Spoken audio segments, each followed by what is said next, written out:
Regardless of whether or not you think this is likely to happen, you can't tell me Blackbeard teaming up with DOFLAMINGO wouldn't be sick to see. But nevertheless, that is what we're talking about for this video. Blackbeard's move, his next move, his goals, and that next move, potentially being going after DOFLAMINGO. Now I want to give a shout out to Sidkirk, one of my subscribers who hit me up on Twitter and gave me this idea, saying like nobody else is really talking about this, and that really inspired me to look into this a little more and come up with this video idea, so shout out to him. But I talked a little bit about this in my Blackbeard possibly going to Wano with Gecko Moria video as well, and like Blackbeard's next move and like his cryptic message. The last time we saw Blackbeard, he said to his crew, pack your bags. If the Marines are only going to take it, I might as well claim the prize. Now that sentence alone, I'm a little unsure of, just with its grammar, like it just doesn't sound right, and then add on to the fact that it's intentionally cryptic, it just makes it very hard to understand. And in my other video, I brought up some ideas of him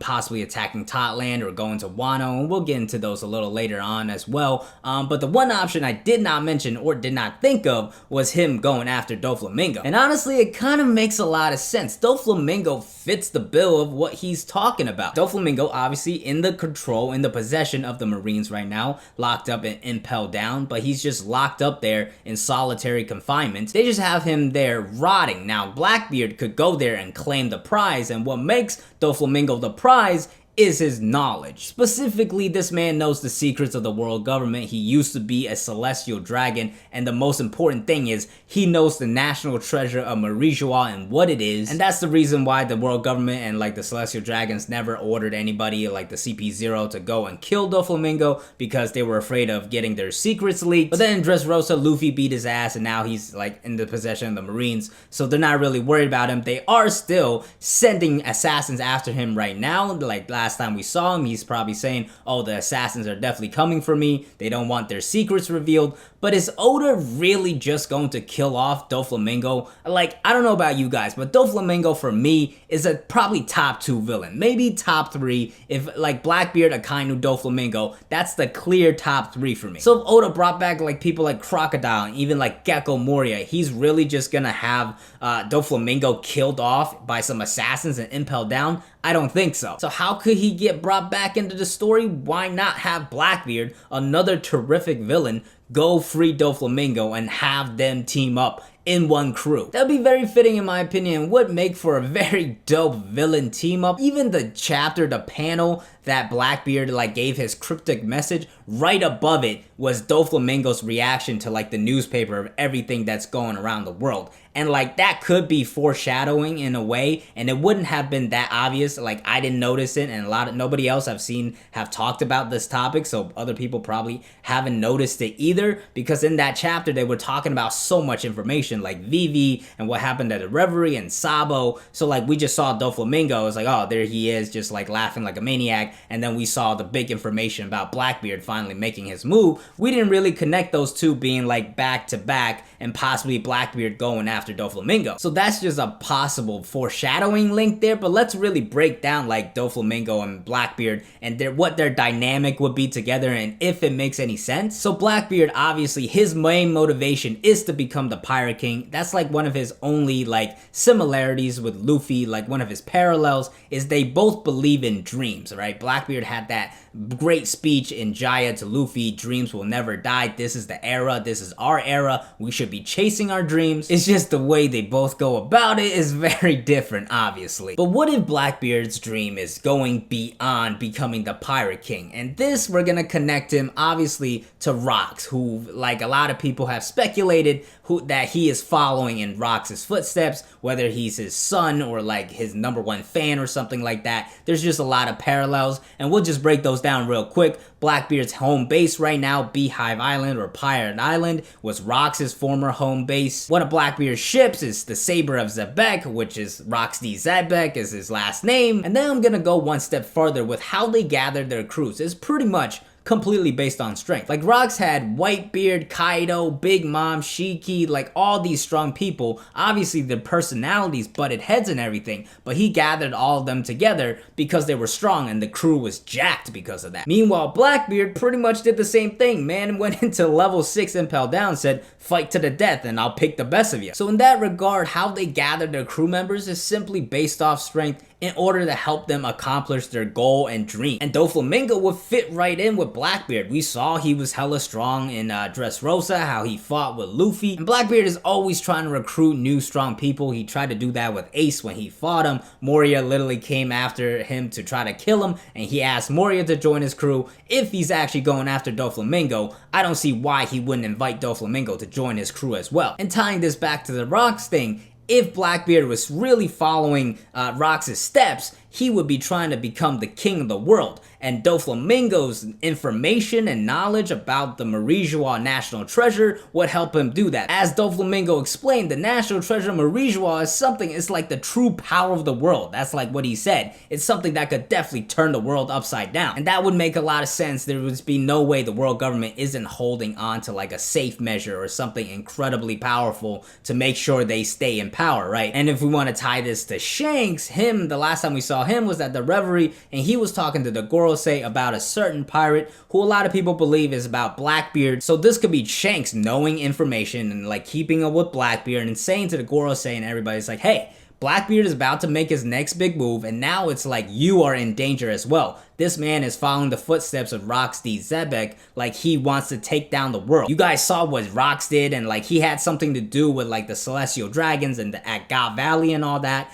That could be Blackbeard's next move. And Blackbeard, as how like silly, he's a big goof, right? But he plans his like actions out very meticulously. This is a man that waited years and years on Whitebeard's ship just so he could get the Yami Yami no Mi. Then he had like Lafitte go infiltrate Marijois and captured Ace just to get the Shichibukai Warlord title. Then infiltrated Impel Down to get stronger crew members. Went to Marineford, killed Whitebeard, got his fruit. Like it's very well detailed and planned, his plan of action. So I think it's been 2 years, it's been a long time. He's like obviously been gathering devil fruits and all. His next big move is probably going after the world government. And the world government, like everything has to tie back to the world government as we get closer to endgame, right? Like by the end of the story, the world government obviously has to get taken out, like by how much we've seen how bad they are as the story has developed. They seem like the final thing, maybe not the final thing that has to be defeated, but it has to be like toppled and ended. So Blackbeard getting himself involved with the world government as his next move would make sense storytelling wise as well. So here's how I see it going down with Doflamingo, right? So obviously Blackbeard would break into Impel Down.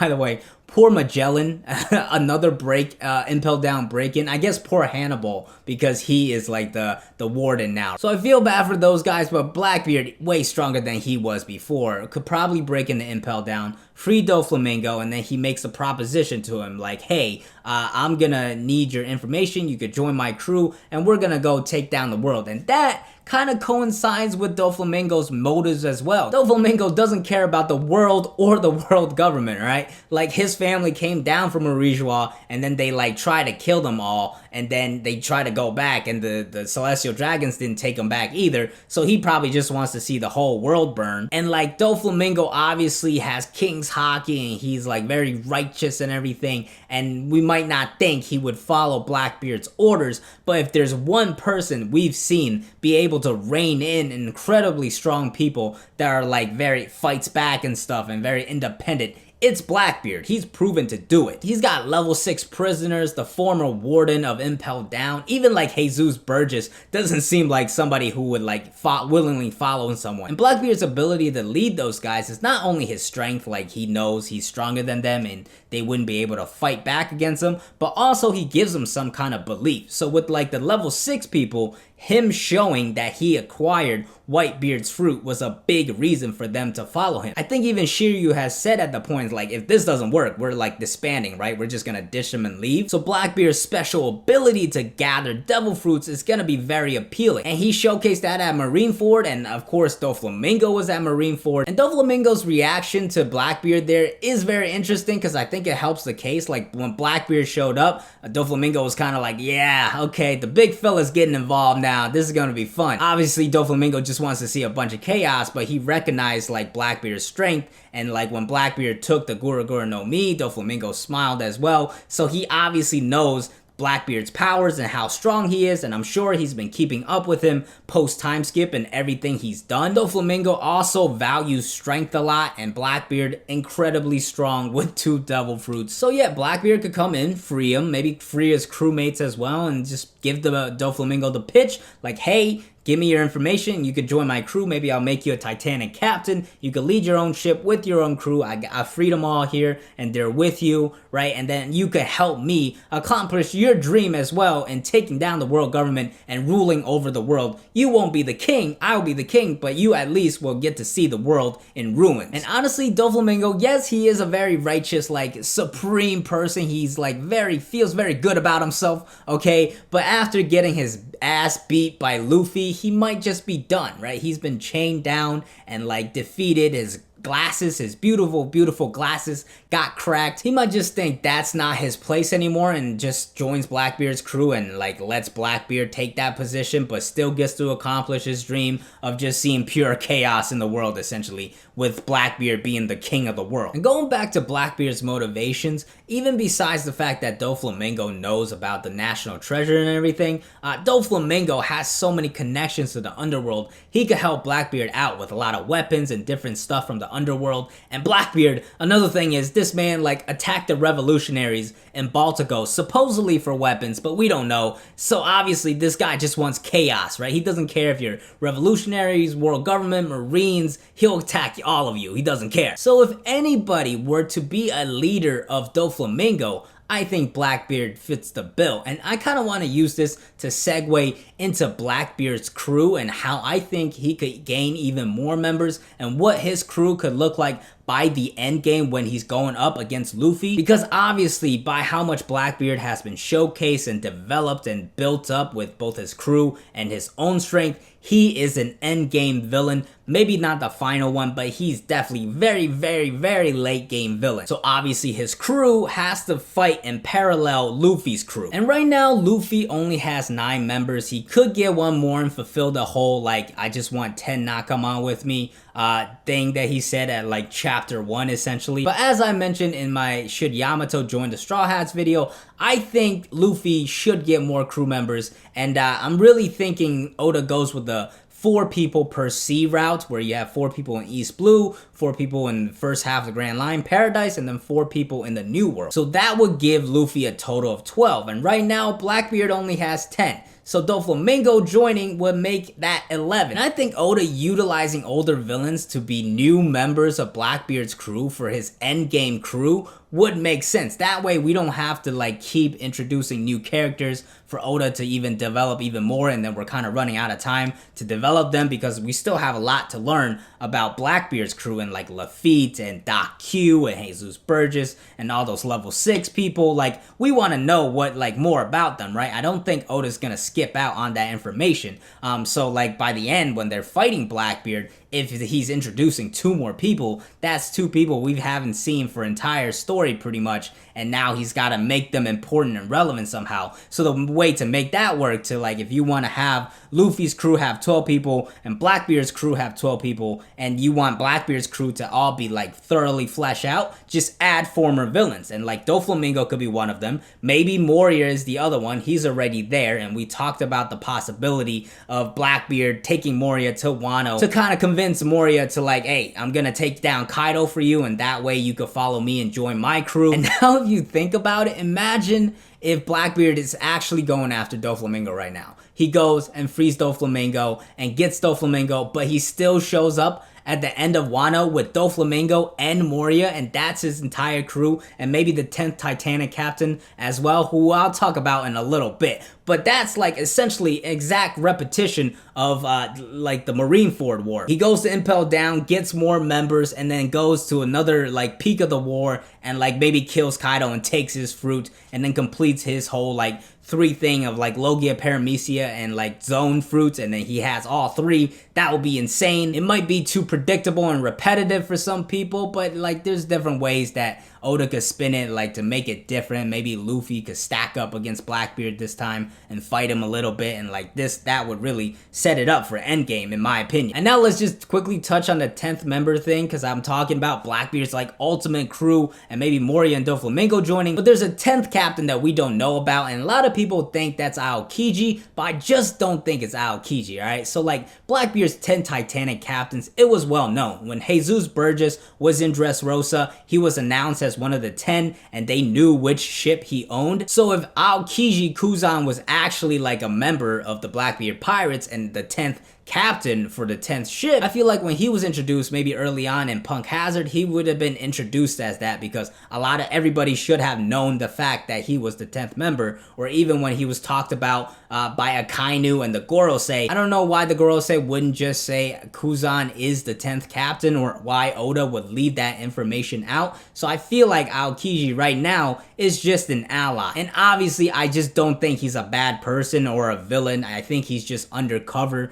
for maybe Sword or the Revolutionaries, however you want to spin it. So the 10th member, I think, is just a new character that Oda is going to introduce. So that way Oda still gets to introduce another villain character for the Blackbeard Pirates, but the other two that he introduces or reintroduces essentially is like Moria and Doflamingo, and that you have the makeup of Blackbeard's 12 people. Now there is another option. If you don't want it, you don't think there's enough time to introduce another villain, what if the 10th captain was Crocodile? Like, what is he doing now? Maybe, you know, he just followed Blackbeard. Strength-wise, that would make sense. So now you maybe have, like, Blackbeard with, like, 3 of the former Shichibukai and the 3 people Luffy fought before as well. But, like, when it's time for the final battle, they could fight, like, other Straw Hats right now, kind of showing like the other Straw Hats before couldn't beat those guys. They had to rely on Luffy to beat those guys. But now at Endgame, they've reached a strength where normal Straw Hat crew members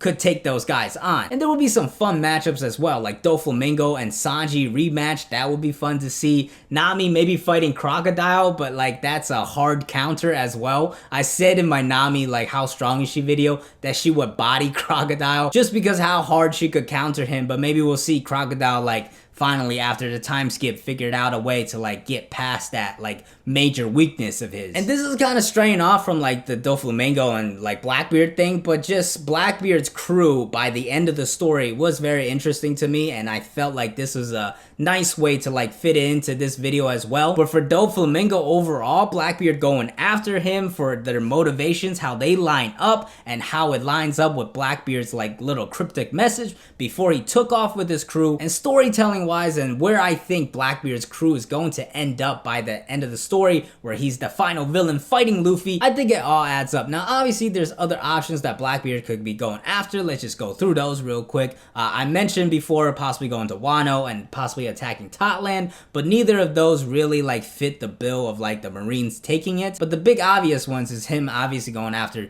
something with like Vivi or Sabo, just like complete unknowns from something from the Reverie that we don't know about. Or he could just be going after Doflamingo, because that kind of fits the bill pretty well in my opinion. But what do you guys think? Do you think Blackbeard is possibly going after Doflamingo, and do you think that team up would be dope to see? And like, how do you think Blackbeard's crew is going to look by the end of the series? Let me know in the comments below. And before I get into my outro, I just want to welcome the hundreds of you that have subscribed during this past weekend. Yeah, the YouTube algorithm caught my stuff or something, and my videos started to pop off. Obviously the Grand Fleet video, I'm sure a lot of you subscribed from. The Yamato video also popped off, and then I dropped a Momo video, which also did very well. But even besides that, I noticed a lot of you, like, videos across my channel have skyrocketed in views. So thank you guys so much for enjoying the content, and all of you liking the content and commenting on all the videos I made. I've had a lot of fun interacting with all of you. I tried to get to them. This is like the first time. Like, it's been so much to keep up with. I definitely have missed some comments and haven't been able to interact with everybody. Also, YouTube, you gotta fix your notifications, man. Like, they give you notifications for like new comments, but like replies to your comment, they don't give you notifications for. So like, if you replied to like one of my replies, sorry if I didn't get back to you. I'll definitely try to do my best to interact with everyone, and thank you all so much. Sorry for the short break in videos. This past weekend was pretty busy for me. My girlfriend came up, visited me, met my parents. She also gave me this dope, hold on, let me show you. Look at that. Yeah, she drew that for me for our 6-month anniversary. Anybody on the One Piece Reddit might have seen it a few weeks back when I shared that on that subreddit. But yeah, now it's officially printed. It's gonna be hung up there. I'll probably get a frame for it soon. But yeah, it's just, this weekend was crazy because how many subscribers came, and then my girlfriend came down and everything like that. She even bought me a cake right there. I guess I'll put it right there, the picture of cake, because my YouTube was doing really well. So yeah, it's just a great weekend for me, and I want to thank you guys so much, and I'm so excited to keep working hard on this channel and like keep it growing steadily and making dope content for you guys. But as always, thank you guys for watching. I hope you enjoyed. If you did enjoy, please hit that like button. It helps a lot with the YouTube algorithm. And if you want to keep up to date with when I'm posting new videos or when I'm doing live streams, you gotta hit that subscribe button. I don't know, I think we're probably, by this time the video goes up, maybe over 700. Before it was like, I could say my current subscribers and it would only grow like 5 to 10 like over it, but right now it's like, I don't know, might be like 750 right now, but I'm hoping we're over 700 by the time this video goes up. But let's keep it rolling. Hit that subscribe button, hit the bell to join the crew as well. Follow me on Twitter, I'm DKing4. We got another video for you right there, a playlist right there, and I'll see you guys next time. Peace.